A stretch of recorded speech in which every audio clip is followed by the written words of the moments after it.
విజయ్ గెలుపుకి కారణం జెన్జీ ఆరుడం తీర్చుకునే ప్రయత్నం కనిపించింది విజయ్ ఫస్ట్ బడ్జెట్ లో. విజయ్ తొలి పద్దులో విద్యారంగానికి ఎక్కువ ఇంపార్టెన్స్ ఇచ్చినట్లుగా కనిపించిన డీకోడ్ చేస్తే అదంతా కూడా జెన్జీ జెన్ ఆల్ఫా కోసం అన్నట్టుగా కనిపిస్తోంది. ఎన్నికలప్పుడు బంగారం పంచుతాని హామీ ఇస్తే అది అయ్యే పనేనా అనుకున్నారు. కానీ తొలి బడ్జెట్లోనే బంగారం పంచే పథకాలకి 100 కోట్ల నిధులు సమకూర్చారు.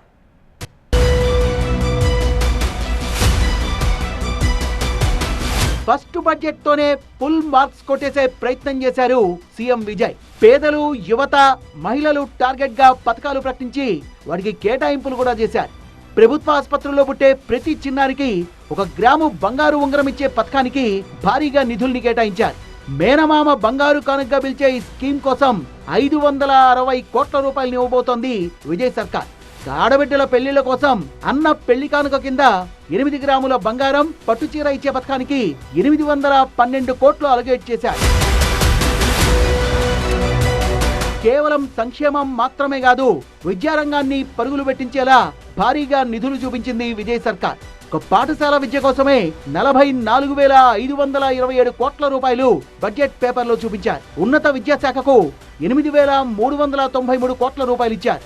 9 నుంచి 12వ తరగతి స్టూడెంట్స్ కోసం పెరుంతలైవర్ కామరాజర్ మోడల్ స్కూల్స్ పేరుతో అత్యాధునిక రెసిడెన్షియల్ స్కూల్స్ ఏర్పాటు చేస్తున్నారు.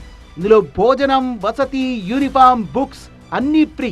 11వ తరగతి విద్యార్థులకు హెల్మెట్, వాటర్ బాటిల్ తో కూడిన సైకిళ్లు అందించే పుతియా పైనం పుతియా వేగం పథకానికి 277 కోట్లు ఇచ్చారు. జెన్జీ స్టూడెంట్స్ కోసం వెట్రీ ల్యాప్టాప్ పథకం కింద ల్యాప్టాప్లు ఇవ్వబోతున్నారు. ఇందుకోసం 2000 కోట్ల రూపాయలు ఇస్తామంటోంది విజయ్ సర్కార్. అంతేకాదు ఏకంగా 5 లక్షల మంది విద్యార్థులకు ఏఐలో ట్రైనింగ్ ఇవ్వబోతోంది.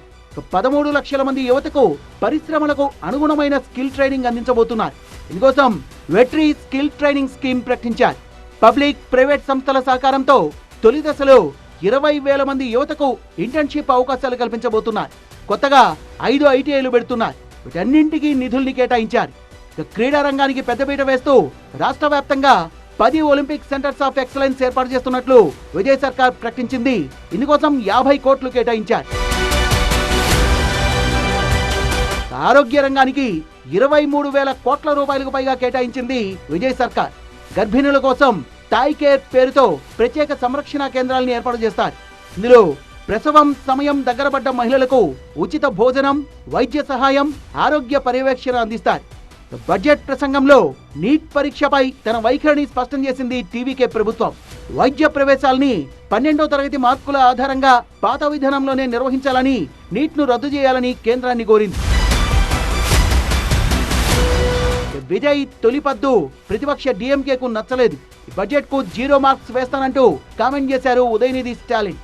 పాత డిఎంకే స్కీమ్లకే కొత్త మేకప్ వేసి తమ పార్టీ పేరు వెట్రీ అని తోక తగిలించారంటూ మండిపడ్డారు.